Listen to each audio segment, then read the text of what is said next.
Bonjour à chacun, bonjour Liège, bonjour Charleroi, bonjour Bruxelles et bonjour vous qui nous regardez d'un peu partout dans le monde. On est très heureux de pouvoir vivre ce culte pascal ensemble. Alors la publicité, vous l'avez vu, entrer dans la résurrection.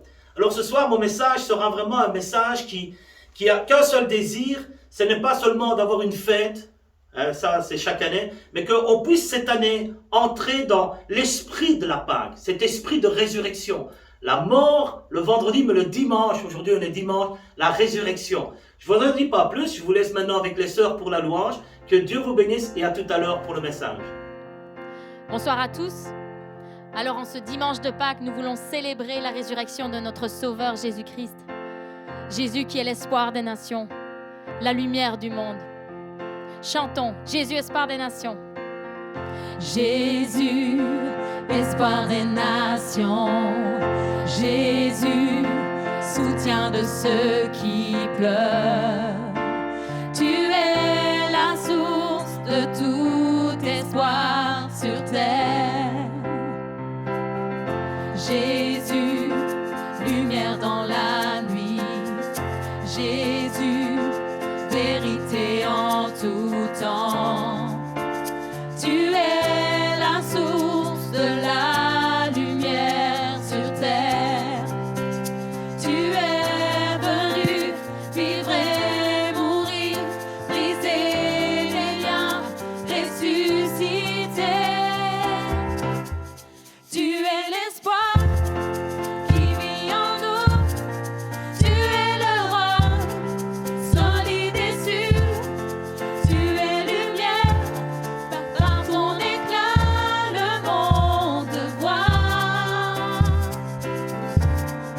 Ressuscité, tu es vainqueur, prince de paix, plein de douceur,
tu es mort sur cette croix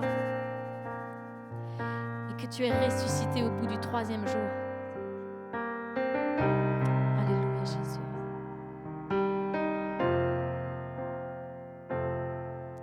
Tu combats pour nous en tout temps, entouré de tous les anges.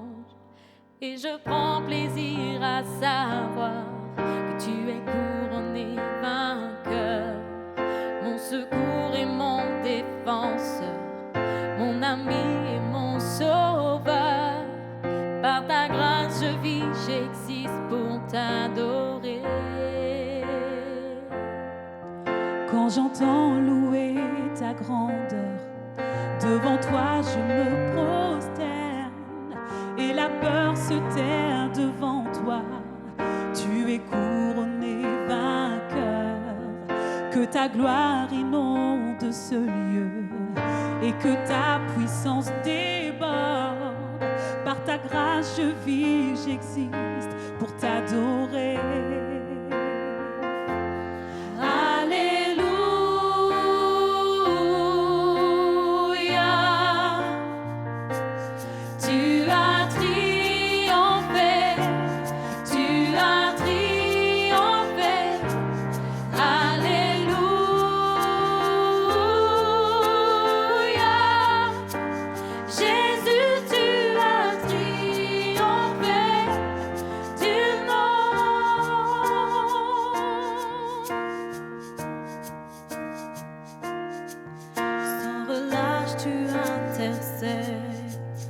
Les perdus sont retrouvés. Tu ne seras jamais vaincu, car tu es couronné vainqueur. Oh Jésus, tu es le Messie, l'espérance du monde entier. Par ta grâce je vis, j'existe pour t'adorer.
Reprenons, alléluia, alléluia.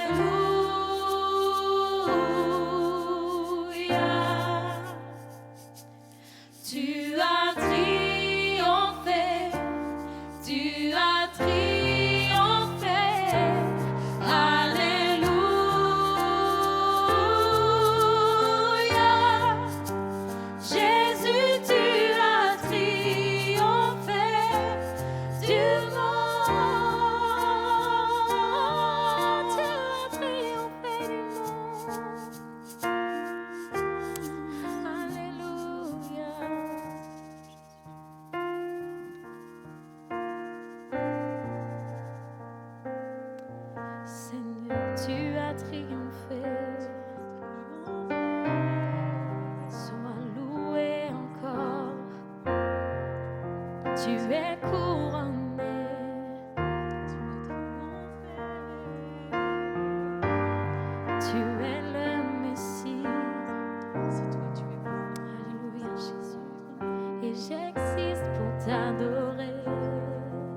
Oui, tu as triomphé du monde. Et c'est pour ça que nous voulons te célébrer. Toi, notre Sauveur. Toi, la lumière du monde. Alléluia. Je laisse maintenant la place pour la parole de notre Seigneur, notre Sauveur. Qu'elle puisse encore transpercer vos cœurs ce soir. Merci les sœurs pour ces beaux chants qui nous rappellent encore ce temps où Jésus est mort pour nous à la croix, où il a vaincu la mort. Alors comme dit en introduction, ce soir mon désir n'est pas de parler de la fête de Pâques, mais vraiment de l'esprit de ce que nous apporte la Pâques. Un théologien l'aide dans son livre de théologie du Nouveau Testament, dit ceci, et c'est vraiment en introduction que j'aimerais lire ceci. Dieu a pris l'initiative de parler aux hommes en se révélant dans une suite d'actes rédempteurs qui remontent à la délivrance d'Égypte et même au-delà. Dieu ne s'est pas fait connaître au moyen d'un système d'enseignement, d'une théologie, ni d'un livre, mais par une série d'événements relatés dans la Bible. Jésus de Nazareth a été le point culminant de cette série d'événements rédempteurs et sa résurrection est l'événement qui couronne tout ce qui l'a précédé. J'ai pris l'aide comme référence, j'aurais pu prendre tellement d'autres théologiens, tellement d'autres auteurs, et tous diraient la même chose. Jésus est la résurrection et le point culminant de tout ce qui a précédé avant. Malgré tous les miracles, toute la gloire que Dieu a manifestée dans l'Ancien Testament, Jésus est vraiment le point culminant et la résurrection qui en suit. Alors, un texte dans Romains 4, 25 dit ceci, qu'il a été Jésus qui a été donné à cause de nos fautes et qui est ressuscité à cause de notre justification. Alors ce texte nous dit le pourquoi Jésus a été donné à la croix. Et il est dit à cause de nos offenses, à cause de notre péché, et notre péché, nos offenses contre un Dieu saint, un Dieu qui ne laisse pas le péché impuni. Le salaire du péché, un autre texte dit, c'est la mort éternelle. Alors pourquoi, et c'est intéressant ici, pourquoi Jésus est-il ressuscité des morts? Eh bien, parce que Dieu a agréé le sacrifice de son Fils et par conséquent, nous avons été déclarés justes par Dieu lui-même. Il n'y a plus de condamnation. Alors comprenez ceci ce soir, c'est vraiment important. La résurrection de Jésus signifie que vous êtes acquittés, déclaré juste et qu'il n'y a plus, comme je l'ai dit, de condamnation. C'est vraiment quelque chose de vraiment important et j'ai bien aimé vraiment la manière dont le pasteur Carmelo nous a parlé du Vendredi Saint où il a vraiment expliqué les conséquences de la mort de Jésus. Alors pour revenir à notre texte ici, à notre thème ce soir de la résurrection, si on compare les deux Pâques, celle des Juifs et celle des chrétiens, il y a quand même quelque chose qui est à souligner, quelque chose à signaler. C'est que l'Ancien Testament, avec Moïse, a donné la loi. Tous ceux qui lisent la Bible le savent. Le Nouveau Testament, la Nouvelle Alliance, nous a donné Jésus et la grâce et la vérité. Effectivement, dans Jean 1, 17, l'évangile de Jean, l'apôtre dit ceci, car la loi a été donnée par Moïse, la grâce et la vérité sont venues par Jésus-Christ. Donc, avec Moïse, la bénédiction dépendait de l'observation de la loi. Et dans le Deutéronome 28, par exemple, il dit, si tu obéis à la voix de l'Éternel ton Dieu. Alors qu'en Jésus, la bénédiction est en effet la grâce de Dieu. En Christ, la bénédiction est un effet de la grâce de Dieu que nous recevons par la foi au Fils de Dieu. Éphésiens 2:8 dit ceci, car c'est par la grâce que vous êtes sauvés, par le moyen de la foi, et cela ne vient pas de vous, c'est le don de Dieu. Et j'aime dire, c'est le cadeau de Dieu. Ici, il nous est dit carrément que le salut est gratuit, c'est un cadeau de Dieu. Alors, le péché a été, quelque part, la cause de la Pâque. Jésus est venu à cause de notre péché, comme ça a été dit. Alors, il n'est pas venu faire un tour sur la terre pour voir comment les choses allaient, et tout d'un coup, il s'est dit, tiens, qu'est-ce que je peux faire? Non, il est venu, et c'était le plan rédempteur de Dieu de toute éternité, il est venu nous réconcilier avec Dieu, nous donner la possibilité de faire la paix avec Dieu. Dieu déteste le péché, mais il nous aime, et c'est pourquoi il y a eu la Pâque il y a 2000 ans.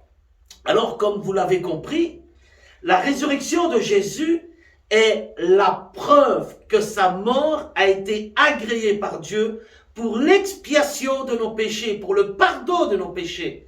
S'il était resté mort, eh bien, cela aurait prouvé que son sacrifice n'aurait pas été suffisant, n'aurait pas été à la hauteur. Mais le fait que Dieu l'a ressuscité des morts, eh bien, Dieu déclare « OK ». En le ressuscitant des morts, Dieu déclare quoi? J'ai accepté le sacrifice de mon fils. Je le dis avec mes mots. Bien sûr, il y a tellement de textes qui pourraient aller dans ce sens. Mais vraiment, je le dis avec des mots simples pour tous ceux qui nous écoutent. J'ai accepté, dit Dieu, le sacrifice de mon fils. Tous ceux qui placent en lui sa confiance sont sauvés, délivrés de la condamnation et ma bénédiction est sur eux. C'est un peu, en faisant court, un résumé de ce qui s'est passé. Alors comprenez ce soir, par la croix, la mort à la croix et la résurrection, Dieu nous déclare justes. Et c'est vraiment extraordinaire parce que la Bible ne se contredit pas. Dans Proverbe 10:6, il est dit, les bénédictions reposent sur la tête du juste. Les bénédictions reposent sur la tête du juste. Ce soir, frères et sœurs, chers amis, je désire que nous puissions comprendre la puissance de vie qui découle de la résurrection. S'il vous plaît, sortez de cette fête de Pâques en pensant à des barbecues ou du chocolat, mais entrez dans la vie. Laisse-toi bouleverser ce soir par peut-être une nouvelle conception de ce qu'est Pâques. Il y a vraiment quelque chose d'exceptionnel le dimanche matin il y a 2000 ans. Eh bien, dans le jardin où Jésus avait été enseveli, des femmes sont allées au tombeau, la Bible nous dit. Et ils ont vu que le tombeau était vide. Suite à cela, elles ont été prévenir les amis, les disciples de Jésus. Et suite à cela, qu'est-ce qui se passe? Des hommes et des femmes qui se cachaient, frères et sœurs, par peur, eh bien, se sont mis à prêcher que Jésus est vivant, qu'il est ressuscité. Et sincèrement, si j'étais à leur place, donc, il faut être soit fou pour dire qu'un mort est revenu à la vie, ou alors il s'est vraiment passé quelque chose. Et Blaise Pascal, dans ses pensées, dira ceci, et c'est vraiment intéressant, je ne crois que les histoires dont les témoins se feraient égorger. Donc je répète, il dit, je ne crois que les histoires dont les témoins se feraient égorger. Et on sait que c'est vraiment au prix de leur vie qu'ils ont témoigné. Rappelez-vous, avant ils se cachaient, je vais en parler tout à l'heure, et là, suite à un événement fort, eh bien, ils vont prêcher l'évangile.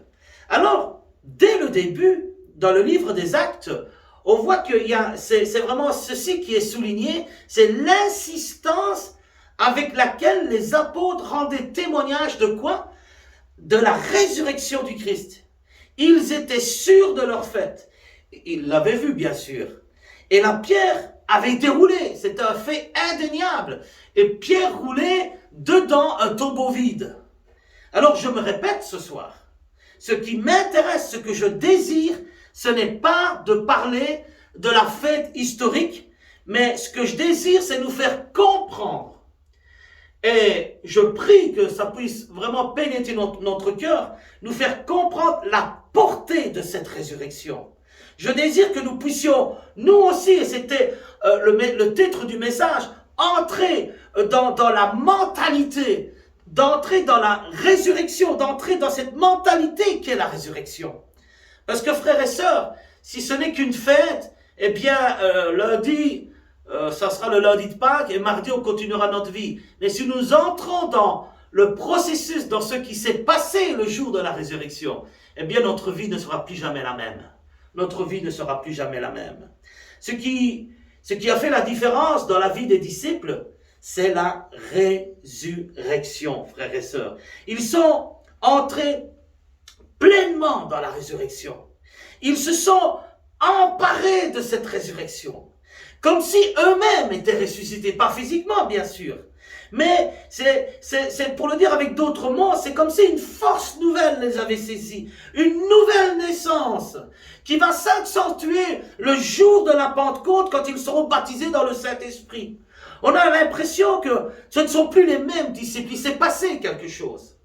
Écoutez, d'ailleurs, le premier discours de l'apôtre Pierre, rappelez-vous Pierre, qu'il avait renié, Pierre qui s'était caché, Pierre qui était complètement dépité avec tout ce qui s'était passé.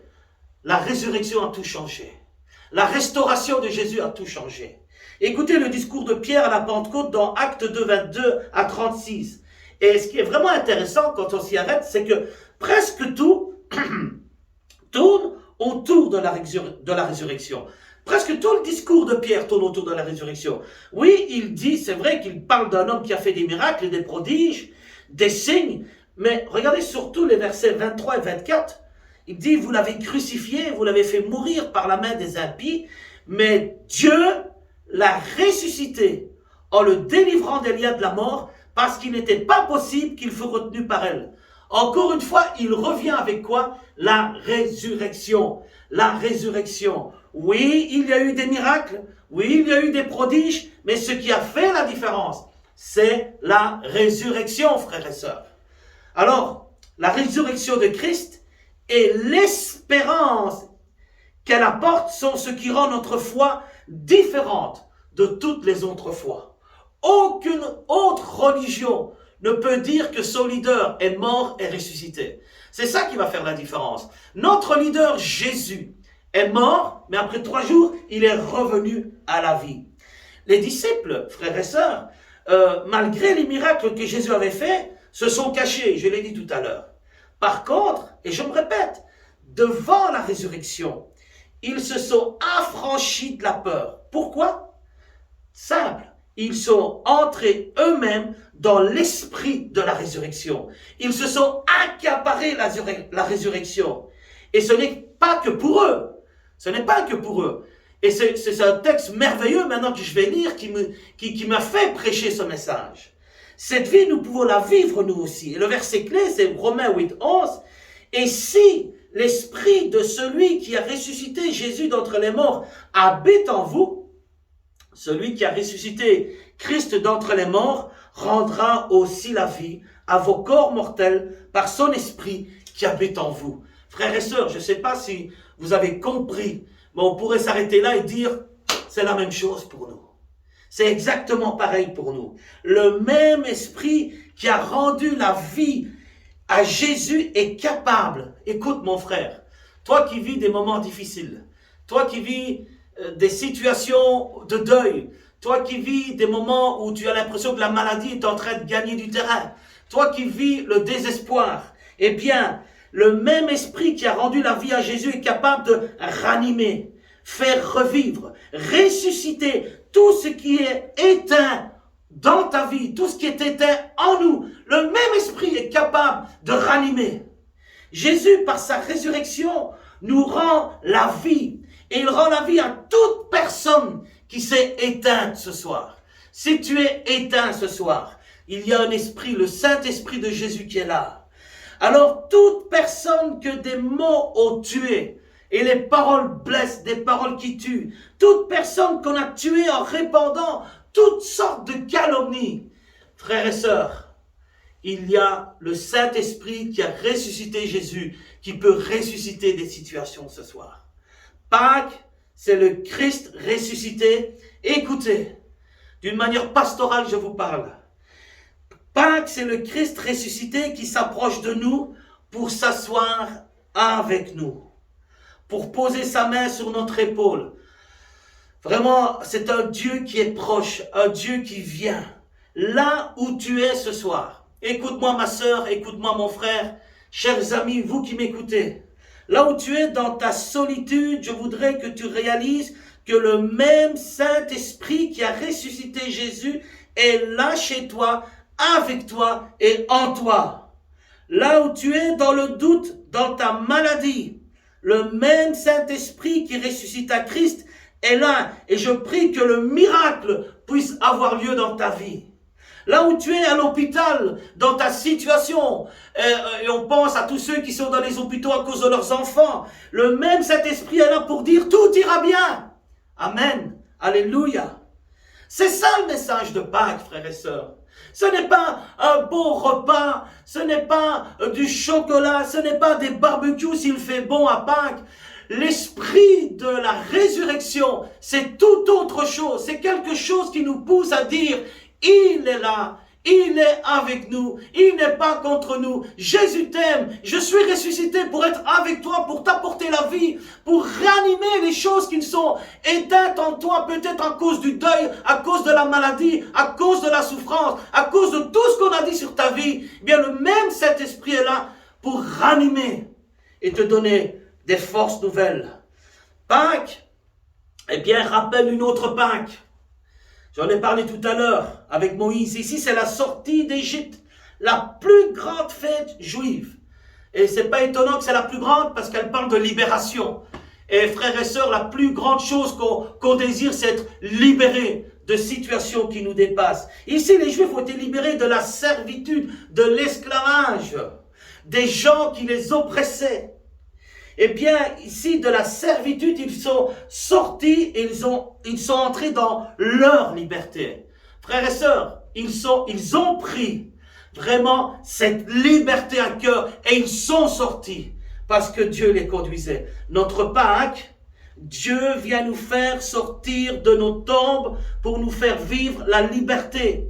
Celui que le Fils libère est vraiment libre. Vous connaîtrez la vérité et cette vérité vous rendra libre.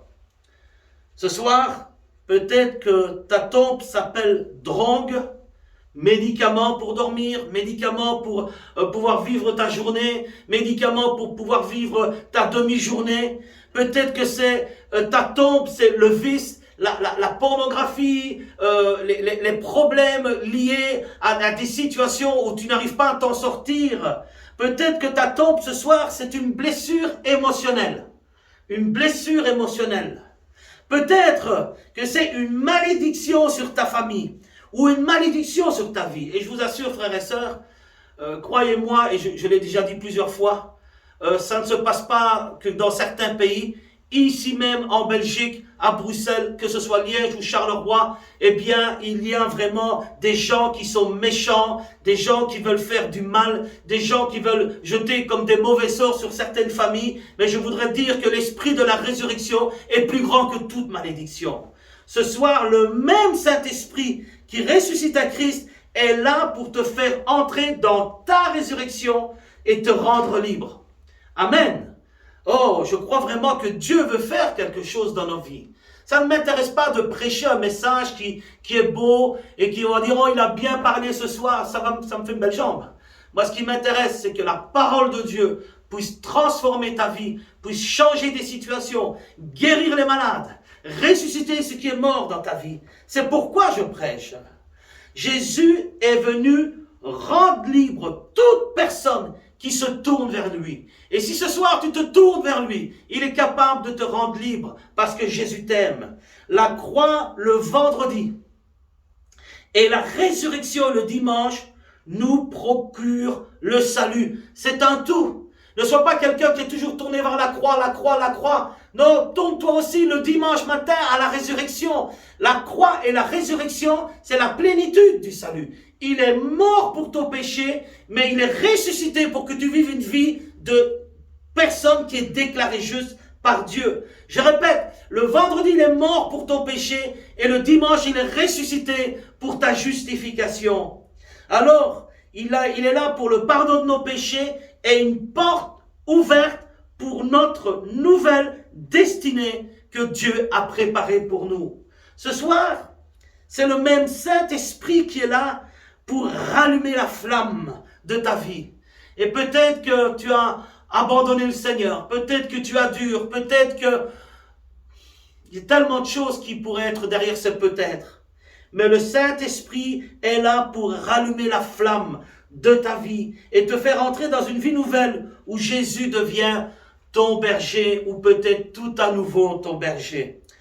Dimanche matin, il y a 2000 ans, le monde entrait dans les débuts d'un changement qui allait bouleverser le monde entier. Il y a maintenant, je le disais vendredi, 2,5 milliards de chrétiens dans le monde.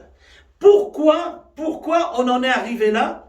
Ils se sont levés et j'arrive à la conclusion, le terme grec justement pour résurrection, littéralement signifie se lever et se mettre debout. Et voilà pourquoi j'ai dit pourquoi on en est arrivé là? Ils se sont levés, ils se sont mis debout, ils ne sont pas restés assis, ils ne sont pas dit comment on va faire, ils ont laissé faire Dieu à travers leur vie.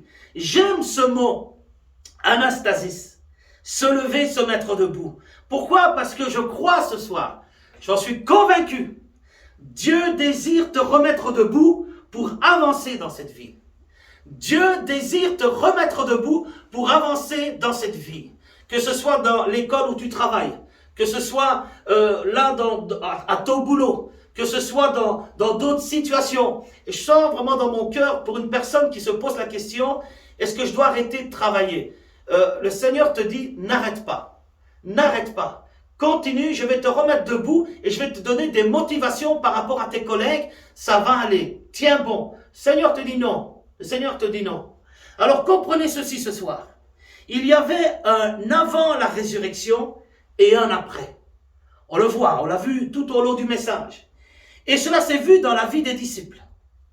Pour toi aussi ce soir, il peut y avoir un avant et un après dans ta vie.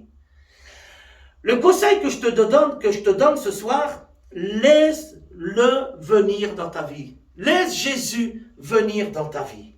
Dis à Jésus, sauve-moi Jésus. Change-moi Jésus. Guéris-moi Jésus. Et laisse-le faire. En entrant dans cette mentalité de la résurrection, tu dis, écoute bien, et ça va être noté en dessous, tu dis à ton passé qu'il n'a plus besoin de déterminer ton futur. En entrant dans cet esprit de résurrection, ça veut dire te mettre debout. Tu dis à ton passé qu'il n'a plus à conditionner ton futur. C'est fini. Maintenant, c'est quelque chose de nouveau.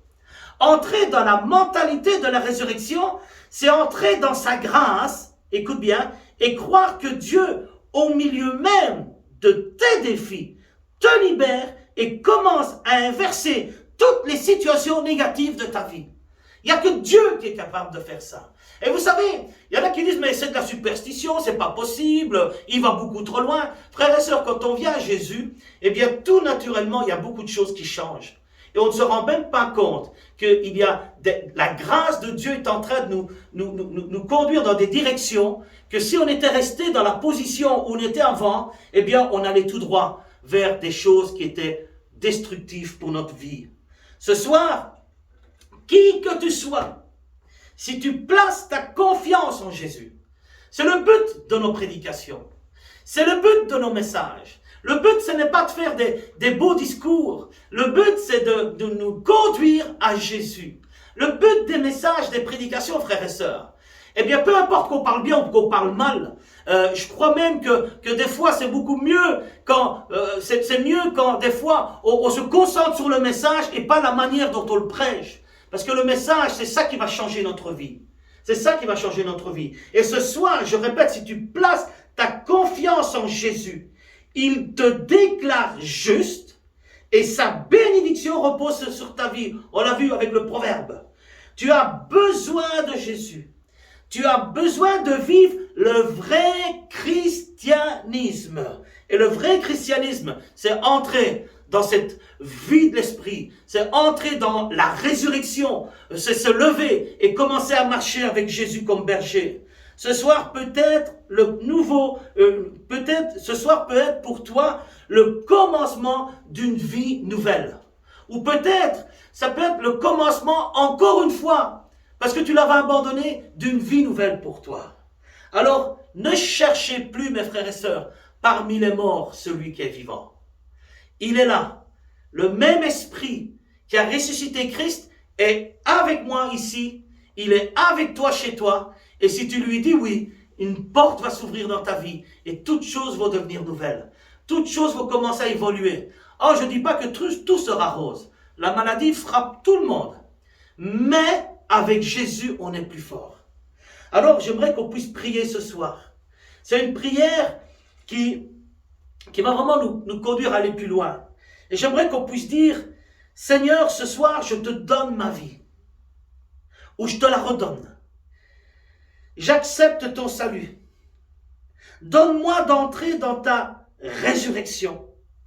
Donne-moi de me lever et d'entrer dans la destinée que tu as préparée pour moi. Vraiment, Seigneur, que nous puissions faire nôtre cette prière qui conclut ce message. Tu es vraiment ressuscité. Et Seigneur, si aujourd'hui je peux être ici à prêcher l'évangile, c'est parce que de génération en génération, des hommes, des femmes, des jeunes, des ados, des moins jeunes, ont pris le flambeau, sont entrés dans la résurrection et ont osé témoigner de toi et parler. Seigneur, je prie que cet esprit de résurrection, c'est pas pour faire des choses extraordinaires. Tu veux, on est capable. Mais ton désir, Seigneur, c'est que nous puissions être des témoins, des ambassadeurs du Christ. À toi toute la gloire, Jésus. Merci parce que tu es ressuscité pour nous. Amen. Voilà, frères et sœurs, j'espère que ce soir, ton désir, c'est d'entrer dans cet esprit de résurrection, te mettre debout, marcher, aller de l'avant. Alors, toute cette semaine, nous aurons encore des pensées. Et vraiment, on veut prier pour ceux qui sont dans le deuil, on veut prier pour ceux qui sont dans la maladie. On se tient en contact avec nos réseaux sociaux. Que Dieu te bénisse et bonne semaine.